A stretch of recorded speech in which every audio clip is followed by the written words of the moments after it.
Hello, everybody, and welcome to the Zombies Love Bacon podcast, episode 5, season 2. Happy Easter, everybody. We're recording this on Easter Sunday, right in the middle of a weekend where I feel like everyone just sleeps through now.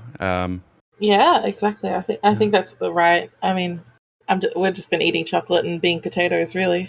Yes, chocolate potatoes. As you can hear, Shelby is here. Hello. I do believe Frog has passed out and is in an Easter coma, and Vince is the same. So it's just the two of us. And whatever you're eating. Open the chocolate. Can you stop? It's Easter. It's on theme. Stop. Anyway. All right. Yeah, it's welcome to an Easter special. No, not really. We don't really do Easter stuff, to be honest. But probably less aliens and ghosts this week. I don't know. No one's been dragged away or eaten or anything like that, which is, good. Not yet. Not yet, anyway. But yeah, a lot of people enjoyed last week's podcast. There's been a few suggestions for other, should we say, creatures? Creatures? What creatures are people suggesting? Sea monsters. Oh, right. The whole thing about how the Loch Ness Monster is just a whale's penis? Well, most sea monster sightings are just giant whale dicks popping out of the water. Yes. I did a little bit of Googling. You Googled some whale penis? No, I did not. Because when I thought about this topic, I was at work, and I'm like, fuck, I don't want this on my work computer. This is going to be questionable behavior. But it makes so much sense. I don't know why no one's ever mentioned that before. I mean, I've definitely heard it before. What? The whole thing about like the Loch Ness Monster being a whale's penis. All right. It's a very old theory. But I did mention this. At work to my colleague who I share. I've been moved into an office with another human. I'm sure they're sick of me by now, but that's fine. Because I just talk absolute nonsense. If you've ever listened to this podcast, you know what I'm talking about. Anyway, she claps back my whale dick fact with, what about that guy who got eaten by a humpback whale and survived?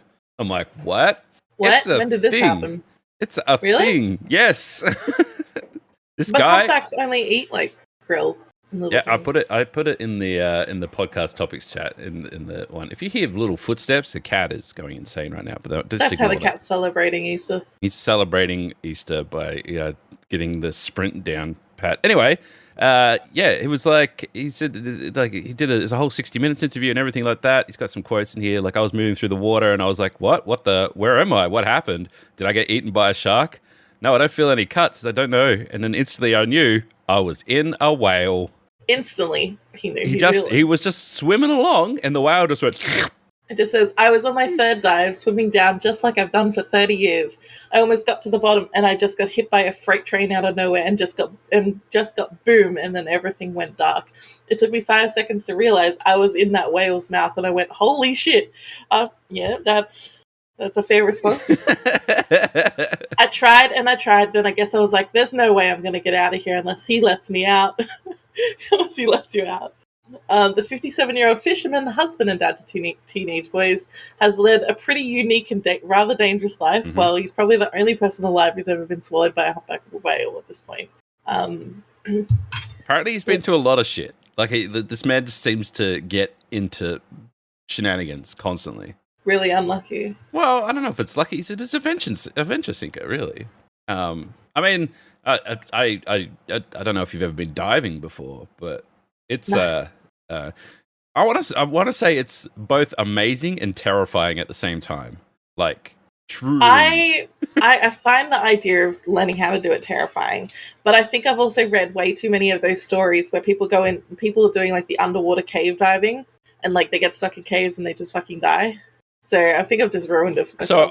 So I'll tell you a story because I've been diving. I've been 9 meters underwater in diving. I had no intention to learn how to dive. I find the idea of going so far underwater where there's no way to breathe and survive absolutely terrifying. But then, again, a coworker is old and broken hip and crooked knees and all that. She's like, oh yeah, I used to go diving all the time. I'm like, oh, fuck, if she can go diving, really, I shouldn't be such a pussy, right? So anyway, I went. I was going to Hamilton Island for the second time because the first time I went there, it was a bit of a boys' week. So the second time, I took my girlfriend at the time, and the idea was to go do tropical things, so swimming, fishing, blah, blah, blah, blah, blah. Anyway, it was like fucking hurricane season or something. It was so windy and rainy and miserable the entire time, and all we wanted to do was go out to the Great Barrier Reef because that was the one thing I didn't do. And it's like the second last day that we're there, they're like, it's going to be rough, but we are going out to the reef today. Do you want to go? And we're like, all right, we'll do it. And like, if you've ever been out there, it's normally a massive ship that holds like 400 or 500 guests, goes out to this platoon that's all banked out in the Great Barrier Reef. And there was like 70 people on this boat today because it was so rough. And they literally said, hey, blah, blah, blah, if you need anything, yell out because we literally have 2 staff members to 1 guest today, and it's usually the other way around. And we're like, okay. And they came around, they're like, hey, are you interested in doing snorkeling? We're like, yeah. And they're like, all right, what about diving? Would you like to be interested in doing diving? And I'm like, well, I'm really unfit, and she's got a heart condition. And they're like, And they went and got Big Boss. Big Boss came out, and he's like, yeah, you'll be right. It's all good. Don't worry about it. Just don't stress. It's like, you haven't got asthma or anything, do you? I'm like, kinda. And they're like, nah, it's fine. Don't worry about it. Like, you come down with me. Anything goes wrong, blah, blah, blah. It's fine. Anyway, so I went from no knowledge because I didn't do any homework because we were literally on the way out to the Great Barrier Reef, and I'm like, fuck yeah, I'm gonna dive. Why not? So if I die at the Great Barrier Reef. It's fine. I'll make the news at least. Go there, and they're like, because I'm a big boy, and big boys float. Was the first thing they told me. They're like, you're gonna be putting on some weight today. I'm like, okay. So they loaded me up with the everything. They take it down to this little thing. It's in the bottom of the platoon, and it's like there's water up to your shins, and they get you set up with the vest, and then big boys get extra lead put in you basically, so you sink, and then your vest pumps up with air. So I remember all the training because I was terrified. So I was listening to every fucking word, right? Anyway, they're going, okay, we'll get used to the, you got to be able to, if there's water gets under your mask, you need to be able to blow oxygen into your mask while you're underwater, things like that. So they're teaching me this. Anyway, I put my head under the water, and this fucking fish, right? This fish, I kid you not, would be 9 meters long underneath the water just staring at me. And I went, no, what the fuck's that? And they go, oh, that's Goober, the grouper. And I'm like, what? He just sort of hangs out down there. Don't worry about it. You made a friend? It was a fish that was bigger than me. Just chilling underneath the water, just looking at me. And that was the first experience I had sticking my head under the water. And I'm like, no, I'm good. And they're like, no, you're coming. Anyway. Groupers are known for like being friends with people who dive frequently. Oh, he just like, chills. It probably just shows up every time the boat does. So once we got under, they teach you all the hand signs, and thumbs up is a bad thing. Thumbs up means up. Thumbs down means down. And then there's the okay symbol for everything's okay. So when they say you okay, you go okay. Because when you go up, then you go up. So I kept giving it the thumbs up all the time, and then I kept on floating up. And then he's making the signal to adjust my air, because you press a button to release air to go down, and you press another button to fill up air to go up, right? Anyway, I've just sort of grabbed onto my vest just as like out of habit. And I've grabbed the thing that makes me sink, and I'm just letting all my air out and just sinking straight to the bottom of the ocean. He's waving at me like, no, stop. And I'm like, yeah, okay, thumbs up. It's like a comedy of errors. Anyway, they give you a rope, and you follow it down, and then you just go down. There's like a big cliff face along the side of this reef, and you can just go swim around the reef, and there's just fucking fish everywhere. They're like, don't touch the fish. The fish touch you, all right? They're just fucking everywhere. But the thing was, we followed at high tide, it's like the reef's like a few meters from the surface, right? And then the cliff face is about 10 meters. And then there's a cliff face off the cliff face. And I saw divers that were like the advanced group go off that edge and disappear into the darkness. And that was scary. That was scary. But the scary thing was when I was at the bottom and I turned around, I couldn't see the surface. So that's when your brain goes, something's wrong, and you got to try and like calm down, basically. The only way that I think it was, like, I was basically having a panic attack the entire time. But the oxygen tank sort of keeps you like oxygenated. Like you have no choice but to breathe. 'Cause every time you go to like breathe in, you just get a big face full of oxygen, so you're fine. But there's also just heaps of people there. Like there was all these people there, plus all the staff and everyone like that. And they're always just like keeping you focused. There's a guy who just hangs out down the bottom. He's like almost like a busker, and like he'll come up to you and he throws fish food in your face, and then all the fish come and attack you, and then he takes a picture of you surrounded by fish, and then he asks you for money later. And, what a hustle! Yeah, it was incredible experience, and obviously I remember it vividly. And I had a GoPro and stuff they give you as well. I've got video and everything of doing the whole process, and it's a must for a lot of people. I feel like to see the barrier reef and that sort of, and like that's a wonder of the world that's disappearing because of climate change and everything else. And yeah, and like they show you while you're going out there. Like there's a very vast educational piece of, hey, look over there, see how that's fucked? That's what you guys are doing to this place. And it's like it's insane. Like it's an incredible marvel be there. And I'm glad that like you can snorkel along the surface and whatever, and you still see a lot of stuff, and it's quite amazing. The whole experience is quite amazing. But to go under the water and be deep, like I said, it was terrifying, but I'm happy I did it. But what I will say, particularly for anyone who ever goes to the Great Barrier Reef or Whitsundays or Hamilton Island, all that sort of stuff, the entire experience is like a tourist's dream. Like they have mastered the art of being a fine-tuned tourist machine. And I don't know if I've told the story before, because I always tell the story, because I was just so blown away by my time that I spent there. Because the first time I went there to visit a mate who was working there, who was a fly-in worker, who was a sound technician. And because they have so many conferences there, like big, or like Telstra and stuff like that, fly everyone to have a holiday/conference so they can indoctrinate them while sipping cocktails. But like, I think it was 20 minutes from I was on a plane to I was in a pool at a swim-up bar. And like I wasn't even a guest. I was just hanging out with my mate. I remember, and I definitely remember the week that I was there was L'Oreal's Fashion Week, like their pre-week.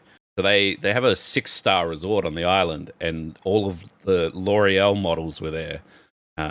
And I had to go with my mate because we had to drop off some equipment. And yeah, it was amazing. And just for dropping off equipment, I got care packages from L'Oreal, like entire boxes of like. You got makeup? Well, it was all men's stuff. They had plenty, face scrubs and moisturizers and all this. It was crazy. It was like living in a different world. Anyway, the thing that always gets me is that there's basically 3 parts to the island. And the island is private property, so someone owns the island. They rent it from the government for very cheap, for what I understand. There's the residents who have a property and own the property, and they're usually like owners or operators of businesses on the island and stuff like that, and rich people in general, celebrities. And then there's the resorts, which obviously, it's where all the guests and everyone is staying. And then there's the staff accommodation, which is around the backside of the island where no one sees you, right? Basically. And that tends to be like, just imagine like backpackers sort of stuff, right? They have a pub, which is just like a normal pub, sit down, eat pub. And then they have a club. Club only opens 2 nights a week at midnight for 3 hours. So everyone goes to the pub, play pool, play the pokies, whatever. And then if you want to get your club on, you go to the club at midnight. And then at midnight, you go in there and you dance and you do some stronger drinks. And 3 a.m. they kick you out. At 3 a.m. the fish and chip shop opens. So they kick you out and funnel you over to get some food into your gut. And then at 3:30, the bus pulls up and takes everyone home. So you're all refed and ready to go for your day back working the next day. So no one's writing themselves off at the club and not turning up to work the next day, because every day you got to work. It's a resort. So right. Literally the entire time I was there, like we went to the club both times and both nights, and it's like you come out, funnel over, they'll have like one thing. It'd be like nuggets and chips, or I think they had next night they had like dim sims or something like that. Feed you full of food, put you on a bus that takes you back to your house. Off you go, and that's it. Drunk bus. I'm like, this is fucking great. And the only other thing is that, and I don't know if you know this about this, but there's no cars on Hamilton Island. Oh, really? I actually didn't know that. Yeah, golf buggies only. Fuck yeah. The entire island, you just zoom around on golf buggies. It's part of the fun. It's so good. everyone, there's just hundreds of golf buggies on this island. You just go cruising. It's so fucking good. So half the fun's just zooming around on golf buggies. Like I said, the entire island is a resort. So yeah, it's good fun. Very expensive though. I was very lucky to go stay with my mate and not pay the big bucks. I'd like to go up that way someday. But even like the beaches around Victoria, like not the really popular ones, not like St Kilda Beach and things like that. Like they're kind of trash. But the surf beaches. Yeah. Much better over at Yeah. The only one thing this kind of grinds my gears a little bit. I didn't realize this was a thing really until I got up north. But I forget what they're called, but the little mini jellyfish things that you can't see that are everywhere. The little box jellyfish? No. So basically, you get up to Queensland, right, and you see all the promotional material of hot chicks laying in a tiny bikini on a beach, and all that sort of stuff. And you get up to Queensland, and they're like, you need to wear a singer suit if you're going into the water. I'm like, why? And they're like, oh, there's like jellyfishes and stuff like that, and if they sting you and they're everywhere, you're fucked, basically. I think, is it the Irukandji? Yeah, that's it. Jellyfish? Irukandji. Yeah, okay. Cairns, Queensland, and surrounding area. Yeah, that it's not nice. Like they really, really make you sick. Yeah, and they're everywhere, and they're tiny. Yeah. So you can't just like wake up in your hotel and go for a swim straight out. No, negative. That is no. It doesn't happen.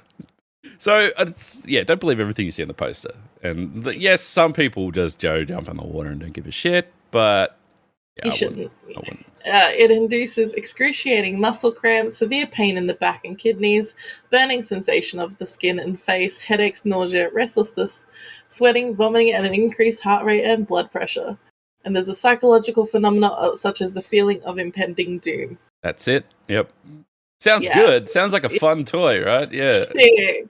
Yeah. Yeah, so don't believe everything you see on TV. Fuck, that pissed me off when I heard that. I'm like, what's the point of going then? They're like, oh, you never... They said that's why there's pools everywhere.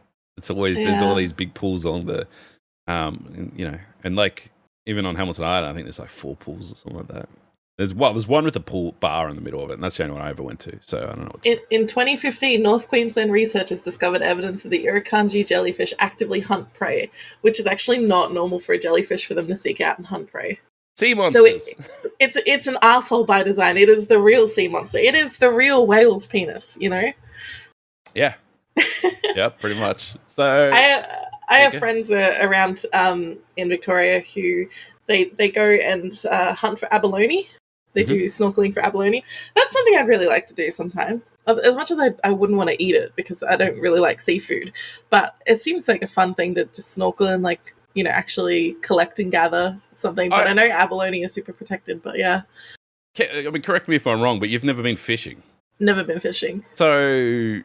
The idea of standing above the water and just slinging your rod into the water, it sounds boring. Look, I'd rather get in there. You're missing the point of fishing, all right? Welcome to the ZLB Fishing Podcast, everybody. Oh, no. Weekly fishing tips from your man right here, Eladi. King Fisherman, they call me. King Fisherman. No, none of that. I grew up fishing.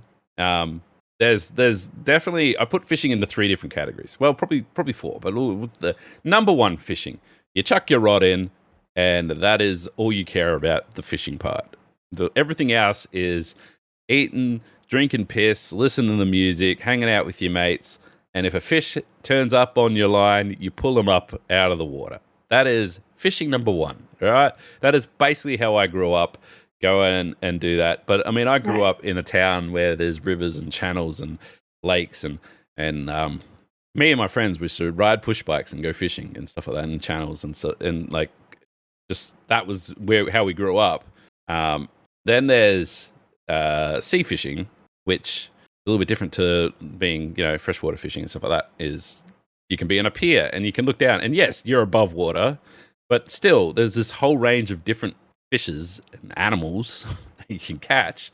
And I grew up doing that. We went over to South Australia a lot. There's a lot of good fishing over there. Used to catch a lot of like whiting and brim and fish like that. Anyway, but we also used to catch sharks, like gummy sharks and stuff like that, which was always interesting. But the most interesting, most fun we probably had was catching squid, because it's not throw a line in the water and see what happens. You have to squid jig. So it's like you have a little like colorful, a little dance, a little jig. Colorful toy with sharp objects on it, and you throw it out in there, and you can sort of see this like transparent shadow coming up behind it, stalking it. And you got to kind of do a little dance, and then he does a little dance, and you do a little dance, and then he grabs it, and then he has an oh fuck moment, and then he goes, and he shoots his ink everywhere. And then you pull him in, and you have calamari, and it's great. And then so then the next step on that is you go out in a boat, and I can tell you right now, the fish get bigger. It's basically the simplest way to put it. But also, like I haven't been out in ocean fishing many times, but all the times that I have, it's never like in the movies. It's never beautiful, clear blue skies and still water and anything like that. Like I went out with the boys' weekend. I went out in Hamilton Island. We went out on a boat, and it was an interesting experience just going around the tropics and fishing, because the fish you catch are just like, what the fuck is this thing? But I suppose the adventure came when hanging out at the pool bar, and this guy, my mate introduces us to this guy. This guy's got a boat. This guy's like, yeah, we'll go out later, go fishing if you want. Take the boys. 1 crate entry. I'm like, crate entry? What does that mean? It's like, you have to bring a crate of beer to get on the boat.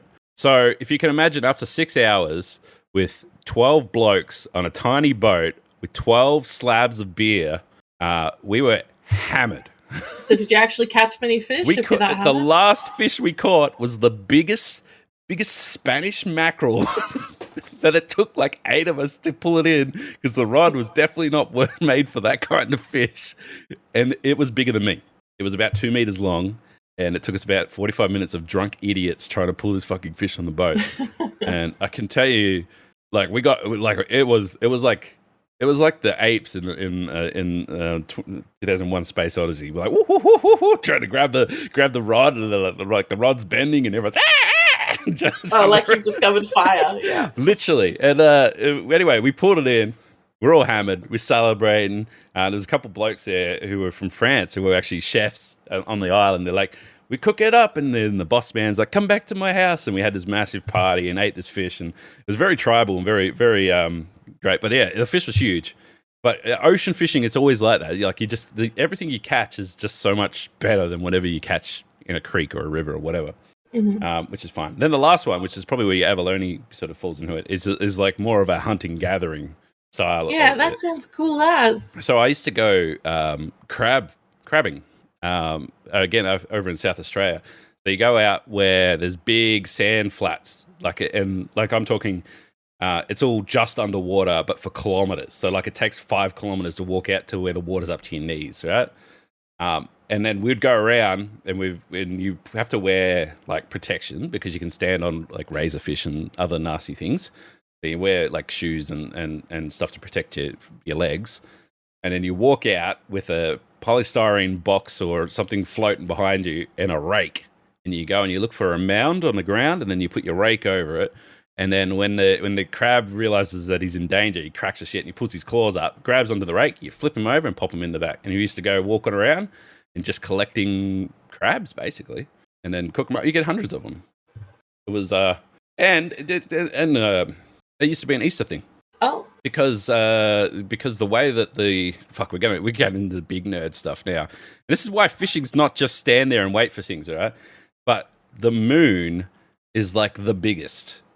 All right, around Easter, the moon is the closest to where we are here, and therefore the tide comes in the furthest, which means that the crabs come in the closest to the shore, dig down, then the tide goes out, we can walk out and get all the crabs without having to walk fucking 10 kilometers. They're only up around there. So it's all about tides and controls by the moon and stuff like that. So we used to go, Easter's like flat out. There'll be hundreds of people out there doing it. So we used to always go like the week after Easter. And then, whatever, and just would stay out there. And so that it's an experience. But yeah, I don't know. It's like, But I like foraging sort of stuff. Like I've been watching a lot lately, foraging videos on TikTok and things like that of people actually going out and like finding mushrooms and finding plants and stuff like that to eat as well. And I guess like the crab thing kind of fits into that. well, every now and then you'd hit a mound and then it would move funny. You're like, that's not a crab, and it'll be a banjo shark, and they look like stingrays, all right? So they would just be like, whoops, and he just big fins would come out, and he'd go flooming around and stuff. You'd see all this weird shit. Like it's I don't want to go back on the alien topic, but there's some alien shit in the water. You just look at it and go, what the fuck is that? Have you had the theory that like every evolutionary line results in crab? No. So basically, crabs somehow throughout history have re-emerged as a species many times, even after evolving away from being crab. Crab is like the ultimate form because we always end up being back as crab. Explain. So, okay. So basically, you have your crabs, and let's say like millions and millions of years ago, there were still crabs. Crabs haven't really changed much. And then crabs, as they branch off to like evolve into like being mammals and things like that. So you've got like a crab that eventually becomes like a cow, and then a crab that eventually becomes a person, and a crab that eventually becomes a lizard. Basically, through all of like evolution, in crabs going in and being evolved into different forms over millions of years, those forms have actually also generally evolved back into being crabs. So maybe in a million years we'll be crabs. It's actually a theory. So crabs are like the absolute zero for evolution. Yeah, right. Okay.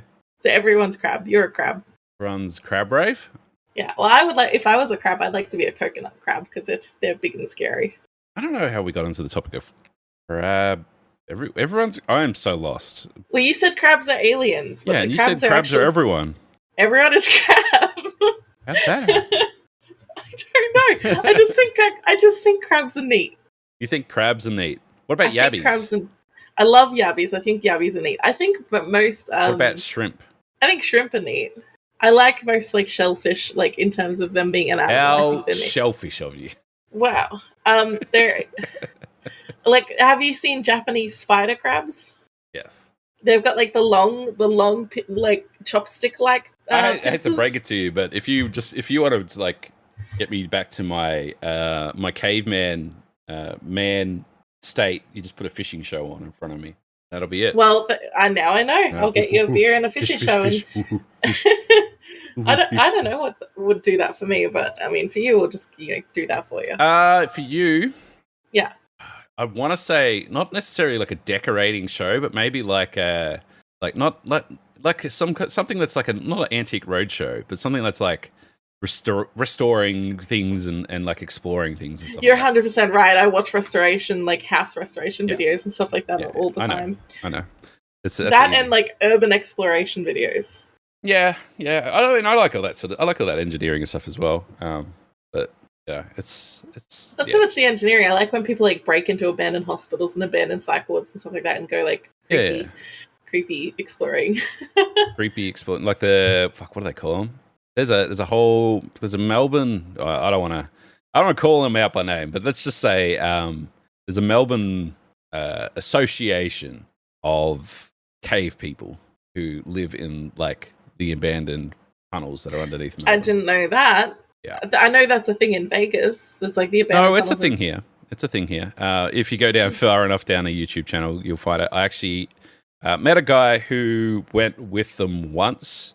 They're very tied in with like graffiti and culture and stuff like that kind of thing. And apparently it's a whole thing. I don't want to get into it because I'm like, I feel like that's a cultured thing and I'm at the other end of the scale where I have no fucking idea how to be cool. But it's definitely, it's this whole culture of just living in the underground and community like it's about not being mainstream. It's like not being part of the people and that sort of stuff, and not being tied to society. I mean, that's valid. Honestly, society makes me really tired, so I might just go. Yeah. So I mean, why not go down, live in a cave, just fucking get high with your mates and fuck around? Yeah, why not? Yeah. So and it's kind of what it's about, I guess. But yeah, it's one of those things. You'll find if you go looking into it, you'll find that there's been a few YouTubers and stuff like that who, have gone on a tour, so to speak, of whatever. But yeah, there's a bit of a. That's why I'm sort of dancing around the fact that I don't want to say too much or whatever. But there's a bit of a culture of keep out of our business. That makes sense. So Right. yeah, but it's a thing. But it would be fascinating. And I know you mentioned the Vegas one, and I think there was a doco made in the Vegas one. I'm pretty sure that I've seen. It was either Vegas or it might have been New York, but it was like an American one where these documentary guys went down and basically just stayed with them for a couple of days, and it's just a different world down there. It reminds me a lot, and like again, I don't want to talk shit, but of like Futurama when Nibbler gets flushed down the toilet, and they go down, they find the mutants and everyone who lives in the sewers in their own community. And that's pretty accurate, like outcasts from society. Yeah. But it's but that's that kind of TV shows and stuff. They interest me. I suppose in an age of we don't really sit down and just watch TV like growing up. You just sit in front of the TV and flick the channels until you find something that was interesting and then watch it. When now you sit down and you flick Netflix for an hour and then you give up and watch Bob's Burgers. That's too accurate. We miss out. Yeah, we miss out on a lot of those kind of interesting docos, I suppose. Now that's fine. Well, Netflix always have been adding like new documentaries. Yeah, but you got to find them and then watch them. They don't just show them to you. A lot of them are really good. There was the one on coral bleaching, which is, I guess, that relates back to what you're talking about. We just keep circling back. Okay, but like it was a really good documentary, very eye-opening. It was about the bleaching of coral due to climate change. So you should probably check that out on Netflix if you're interested. But it also, after I finished watching it, I felt very unhappy about the world and very upset. So it had an impact. Maybe don't watch it if you're already sad. Yeah. No, I mean, I suppose that's the thing with a lot of those docos is it sort of makes you, I don't know, annoyed. Probably the best way to put it. But I like, I don't know, I like watching that sort of stuff. But like I watched I thought it was just one doco, like 1 hour long or whatever. But it was this whole thing basically on how the American war on terror went. Anyway, at about 6 hours in, I realized it was longer than an hour. But holy shit, they deep dived into so much stuff. And yeah, like it's just you got really stuck in there. It was information overload basically. But yeah, what did you learn then? That a lot of people are incompetent. There's a lot of people in positions of power that are also incompetent, and they're sort of just faking it until they make it. Communication is just never enough. There's never enough communication. Basically, I mean, the simplest way to put the whole situation was everyone was complacent, and all the people that were pretending to know what they're doing got caught with their pants down all at the same time. Basically, how that all went.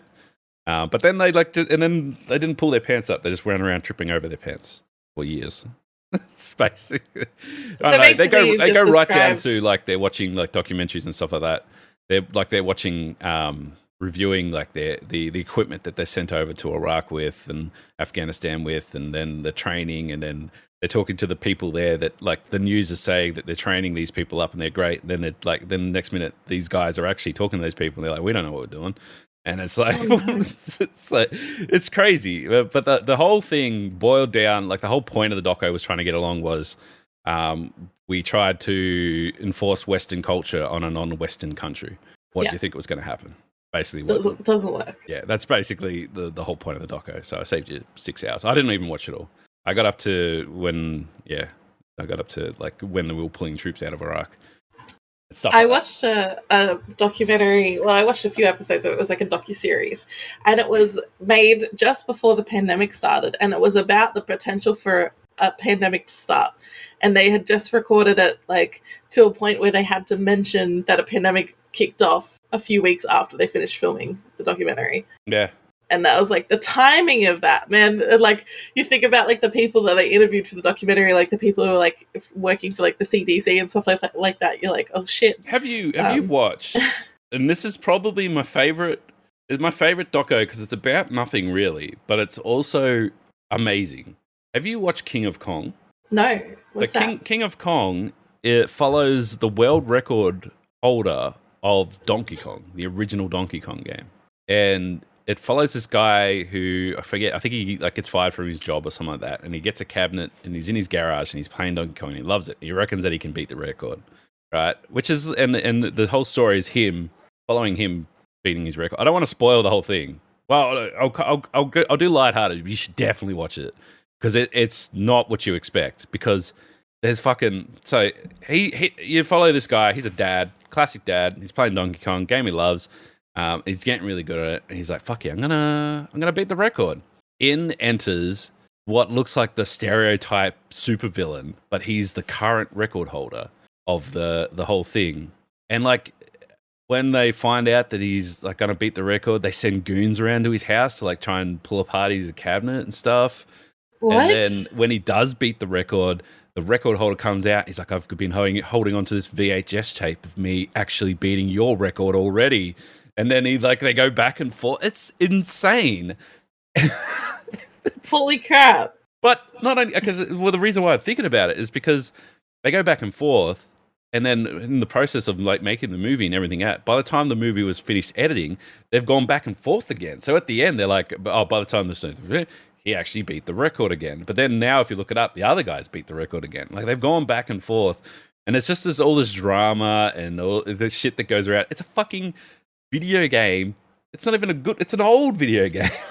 And it's so, but then once you start reading into like these characters and stuff like that, it reads like a fucking Hollywood script, and it's incredible. But yeah, it's just like there's all these people talking about modded cabinets and certain ones, and if you're cheating and stuff like that, everything has to go through. I think it's like Twin Galaxies is the thing. If you haven't seen it, it's such a bizarre experience to watch it all and think these guys are talking about a video game. It's like that. This life fucking not life and death, but it's like these people are fucking. They spend their entire lives playing Donkey Kong and talking about Donkey Kong and everything else. And I think they introduced throughout it like other record holders like from Galaga and stuff like that. But it's all it's crazy to think about it. I feel like I want to watch that one. Yeah, King of Kong. It's probably. Yeah, it's a very well put together documentary. I think it won a few awards even. But yeah, it's just I don't know. When was it like sort of filmed though? Is this like during when people were still playing on the cabinets?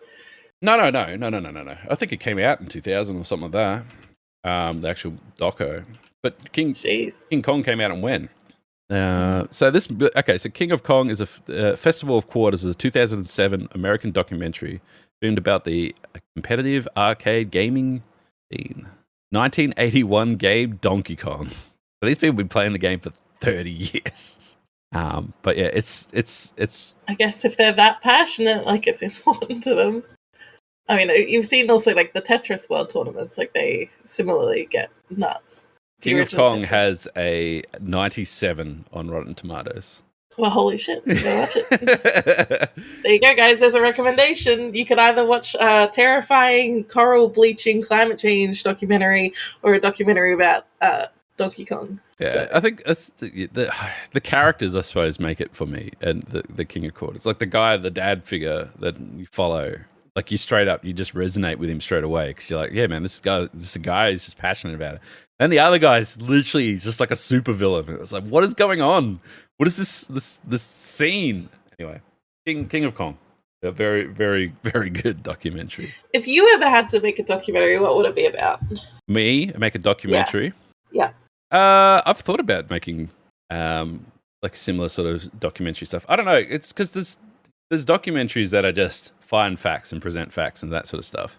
And then there's documentaries where, like this one, where they just go follow someone's life for a period of time and get their story. And then there's the ones that what's that American doco guy that everyone hates? Did like Bowling for Columbine and stuff like that. And he goes out and he just exposes people and yeah, he doesn't have much care for his subjects. Well, it's not even that. Like he doesn't care for anyone. It's just about going out and getting the worst of information. Fuck is his name? Michael Moore. Like I've watched Michael Moore docos, and every time I watch him, I think this is too much. Like I don't know if this is right or not. Right, so he has Capitalism, a Love Story. That sounds great. So I've watched Fahrenheit 9/11, which you know what that's about. Bowling for Columbine, which is one they make you watch in school, which is kind of ironic because it's about a school shooting. Sicko, which is about the drug industry in America. And like I've watched these things, and there was another one about guns or something like that. But anyway, Columbine's basically about guns. But every time they do it, it's like there's no two sides to the coin. This is the worst possible thing possible, possibly worst thing ever. There's nothing else. Okay, that's a lot. I'm sure that you may be taking it a bit too far here. Maybe there's a bit more to the story, but that's just the way he does it. But I don't know. I always thought about like doing sort of like what's the best way to put it? Not like a not cultural sort of stuff, but like preserving the history of stuff like that. Because like the thing that gets me, and like, we can turn this into the old man podcast again if you want, but the thing that gets me that there's people now that just assume that we always had the internet and this is how things worked. Things like I remember Uber Eats coming in, like. The internet I was there when Uber Eats came in. Crazy. But like these are things that we use every day now. These things didn't exist. Like having video over the internet was a thing that was groundbreaking. Amazing. There was no way you could get a webcam. Like putting voice over video games. Remember when YouTube came out? I was there when YouTube came out. I remember when the first time they're like, you can talk to each other while playing a video game. Like voice. I'm like, wow. Crazy. And then, go straight back to Xbox 360 mics and you can already hear the crackle. It's like I feel like we could blow someone's mind when you say, all that shit that you take for granted, we invented that. We had to make that happen. Like when Uber came to Melbourne, it was a big shit fight. Taxis weren't happy. There was businesses and like even the airport, they struck a deal with the taxis. They wouldn't let you catch an Uber at the airport. It just wasn't happening. You had to walk a little bit before you could. And even then, you had to pretend they were your cousin or something. It's like and now everything's cool. Like now, like if you wanted to order food, you had to call the place and order the food, and then they had to hire a staff member who was a driver to come pick it up. Like all this stuff of like staying at home and just like okay, let me put this straight up. All right, if you're going out, let's say you're going out to a bar, whatever else, if you at any point you're bored or whatever, you can pull out your phone and you can talk to someone straight away, or you can look at what's going on. Right, that was back just 10 years ago. That wasn't a thing. It wasn't a thing. Your phone, like if you were lucky to have a mobile phone, you had to call someone to talk to them. You couldn't just check their Twitter or their Facebook. Like I feel like that there's a gap there, and it's not emphasized enough how far we've come, how fast in technology. Yeah, I finished high school, and like I'm glad I went to high school when I did, because I kind of missed the majority of like the cyberbullying accessibility that would have followed, because by the time that I finished high school, people still weren't really terminally online like they are now. Yeah, I mean, look, when I was in high school, we jumped on MSN Messenger after school. Yeah, and we played Age of Empires because that was the only dial-up game you could play online. And you'd download 3 MP3s because that would take your entire night to listen to some music on your $400 MP3 player that holds only 30 megabytes. Download via LimeWire and get like a weird voice clip instead of the song. I mean, there was cyberbullying, but we just did our bullying with our fists back then. Yeah, I was just going to say, I'm glad, like, as a girl, because I know how vicious it can get for girls now, I'm glad that I kind of was able to skip that phase. I mean, I remember vividly, right? I had a friend of mine who was like, everything that was, he had the best tech, right? He was a Dota player, not even World of Warcraft. He was a Warcraft player. And like he was spending hundreds of dollars a month to get a cable connection. And everyone's like, holy shit, man, that's like light speed. And he went and brought the first camera phone, which was like a Nokia 7210 or something like that, which took like a 0.3 camera picture. And then I remember when they were talking about that, right, when this phone came out, like the news is like, oh my God, we've gone too far. People have cameras in their phones now. They're going to walk into toilets and take pictures of people pooping. And it's like, at 0.3 megapixels, and you can count the pixels as to what now you can put a fucking 4K camera in your fingernail. It's like people don't like, I'm just saying, like, I've thought about it, and I've even written down stuff like that. Like, I've got, if I get enough money to do whatever the fuck I want, I've got ideas that I'd love to go and flesh out. And one of them would be just explaining for someone that was born in the 80s, like the late 80s, and who's in their 30s now, that transition from computer, which is a black screen and text, to basically holograms and AI now. Like, if you go back to the 80s and explain to them, hey, we're going to be buying Dogecoin, and it's going to be worth a lot of money. They're going to lock you up. Yeah. It's so I feel like, and I'm sure there's docos and stuff out there, but I always thought that, like, if I, within my means, even just documenting the shit that I had to go through, because I mean, as a content creator and everything else, like, if I had the tools that I had now when I was fucking 12, holy shit, I would have been making The Matrix. It's like the shit that I made, and this is a good segue to some the shit that I made when I was in year 12. So 2004, right? So 2004, Elgato didn't exist, first of all right? So all you people using Elgato shit to capture stuff, good for you, right? That shit didn't exist. You could get a Belkin that would capture via USB 2, which was new technology back then, and that would capture at like 480p if you're lucky, right? And I didn't have that because I couldn't afford that. But so oh man, more I think about this, more I think this is absolutely fucking ridiculous, right?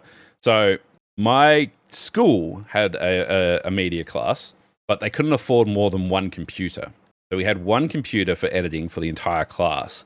And what you'd have to do when it was your turn to use a computer, they had a hot swap hard drive in it.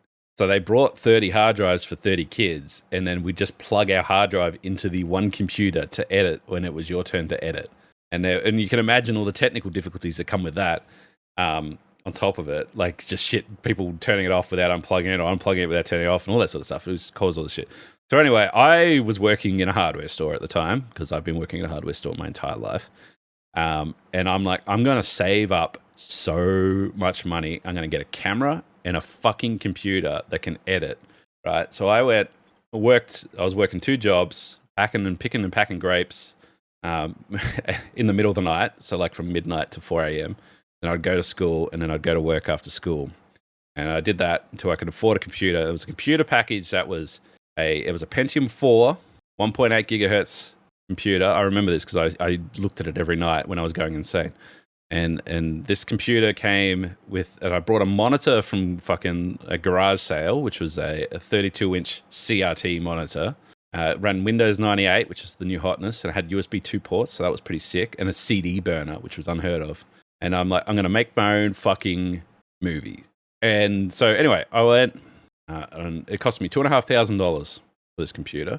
And this is in 2006. So anyway, I made a movie, and I don't want to say it because you'll go Google it and then you'll laugh at me. But it was a war movie made with plastic guns and masks and stuff like that. And it was cringe. It was mega cringe. And there's a story. This is a story big story here. So hold on. So anyway, I made this movie and I thought it was pretty good, whatever. And I went and we showed it in class, and there was this other guy, and he was a Tarantino, right? Like, people that just worship Tarantino. And he did this whole thing of guys in suits trying to get the MacGuffin. And anyway, he had a scene in it where he gets shot and there's blood, like he spurts out. And I'm like, fuck, he do that? How'd he do that? And so then I went to the internet, my dial-up internet, and I looked it up, and there's all these different ways to do physical effects, like actual effects and stuff. And then there's After Effects as well.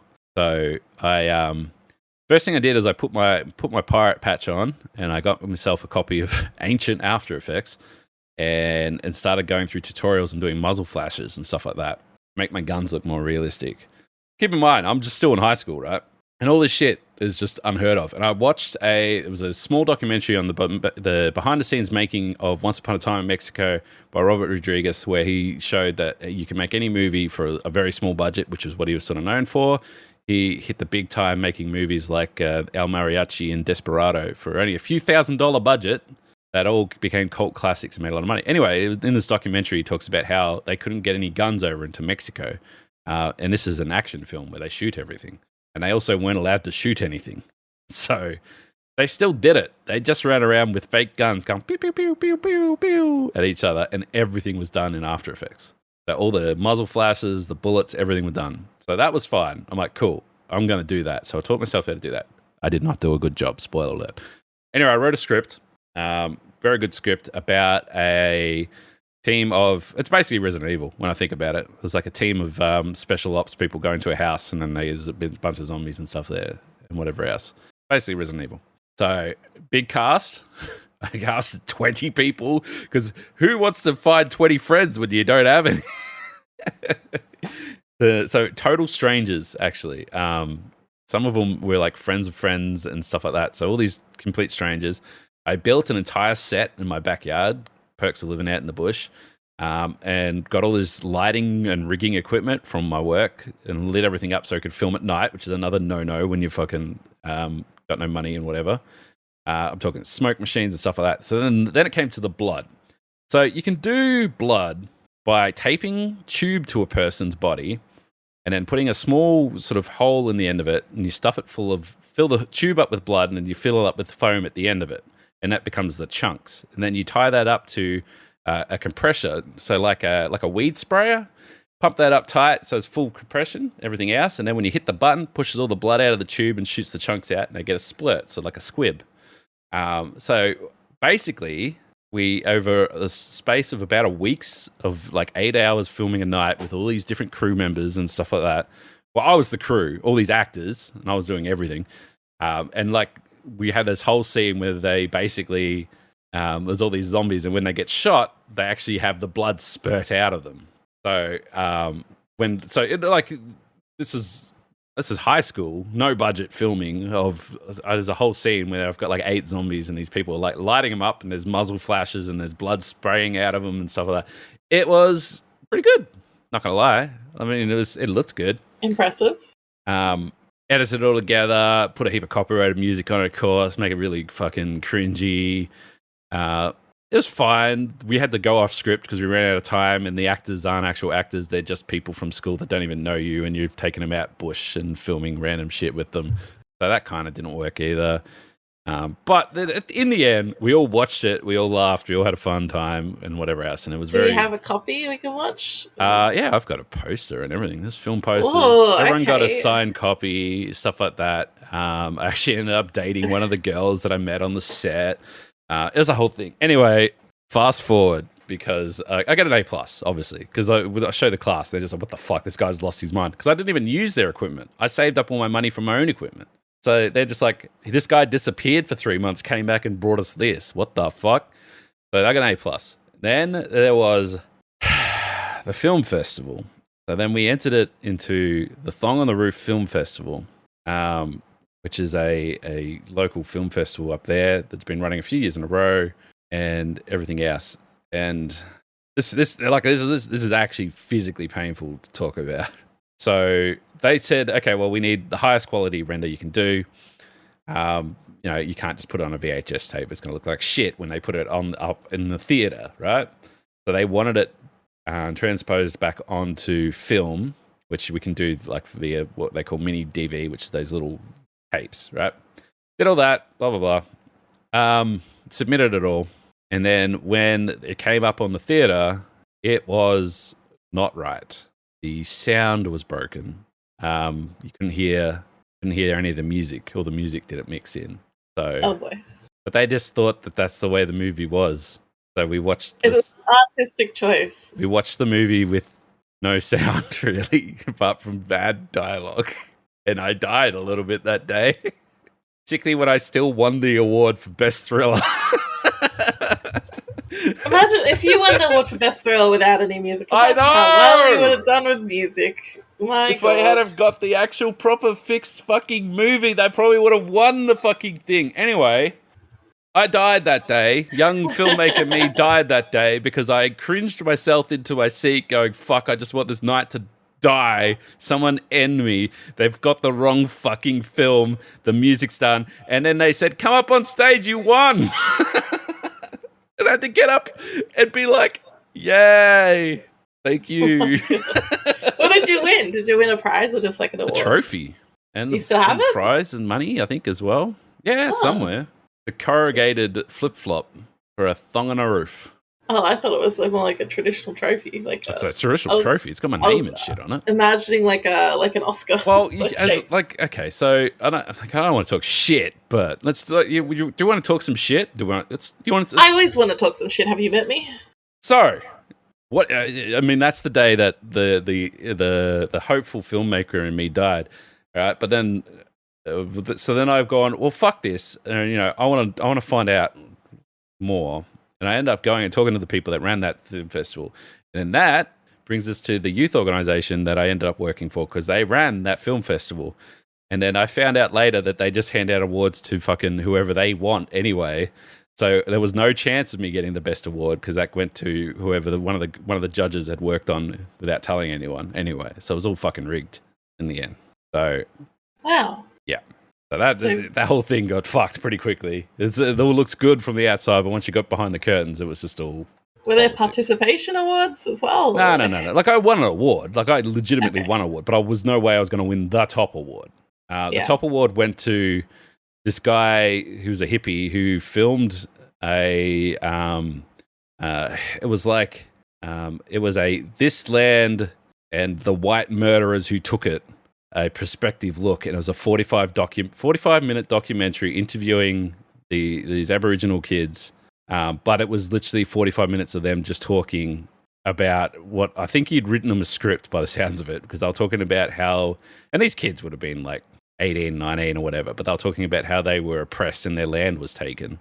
But the only thing I remember from it is in that 45 minutes, there was a fly on the poor kid's face the entire time, and you could hear it buzzing throughout the whole film, and no one did anything about it. That's all I remember about that film. That's so something. It was an independent film festival for the youth, and then one of the judges directed a personalized opinion piece and gave it the top award. Anyway, my youth was fantastic. Well, I think if we were both like the same age at the same time, although there's an 8-year difference between us, we probably would have gotten along very well, because I was a special effects makeup person in high school. No, and like I learned full prosthetics application and everything like that. Like, and I also did those like stupid little films for people. I can tell you right now, we would not have gotten along. Why? Because you are a girl. Girls are icky. Oh, silly. I made friends with whoever would tolerate me for the longest, to be honest. Yeah, well, I mean, in my movie, I think I had 2 girls. One backed out at the last minute, and then one of the other girls was my mate's sister, came along, and then I ended up dating her afterwards, because we spent so much time on the set.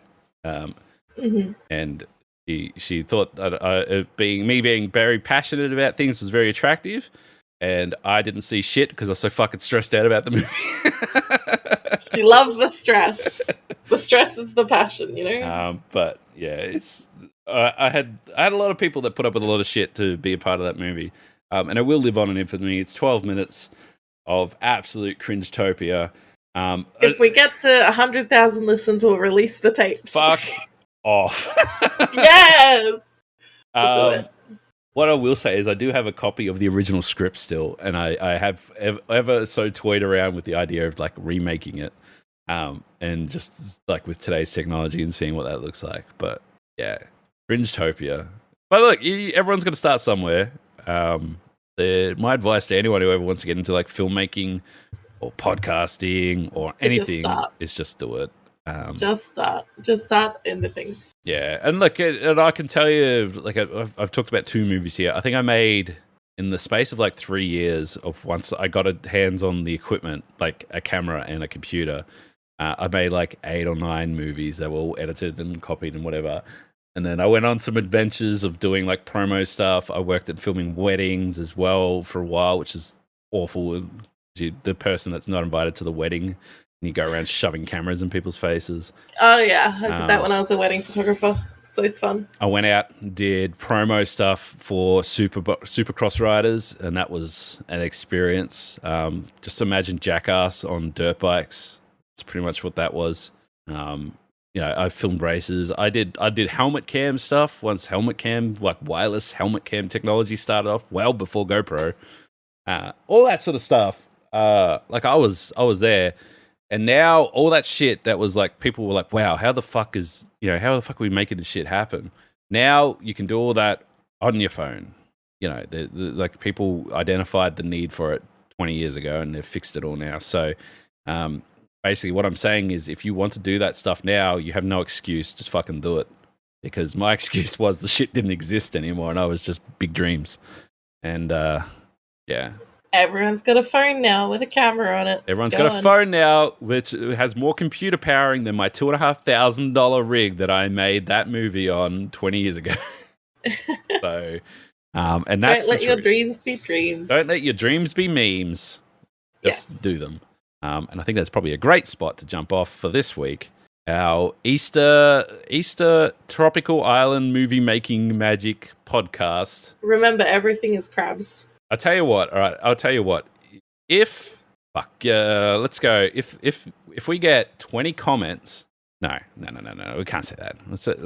If we get 500 listens on this podcast, which we got 300 on last week's, right? So 500 listens on this podcast means you're going to have to tell your friends, or you're going to have to create 500 different accounts and listen to this thing. If we get 500 listens, I will reveal where you can watch this film because it is on YouTube, but it's very well hidden. Oh my God. Because it's not under my name or anything to do with me. You have to know what it's called. Or you're going to find someone, if you can find someone that's from the movie, because there's still a lot of people that are in that movie. They might be able to tell you what it was called. But 500 listens, there, you heard it here. So tell your friends, make sure you like, subscribe. If you listen to on Apple Podcasts, give us a review. If you're on the YouTubes, give us a comment. We'll see how we go. If it's good, then we'll let you see that movie. Yes. And then if you listen 20,000 times, you can become a crab. But apparently everyone is crabs eventually. Eventually, yeah. The process is called carcinization, though, if you want to look it up. And if you want to know more about that, you can hit up Shelby on the socials. Shelby, where do people find you? Shellbunny.com has links to all my socials, but I'm most active on TikTok at the moment, so Shellbunny94. If you ever want to talk about crabs, I'm there. Go to TikTok and give a crab emoji on the first Shell Bunny video that you see, and you will win a prize.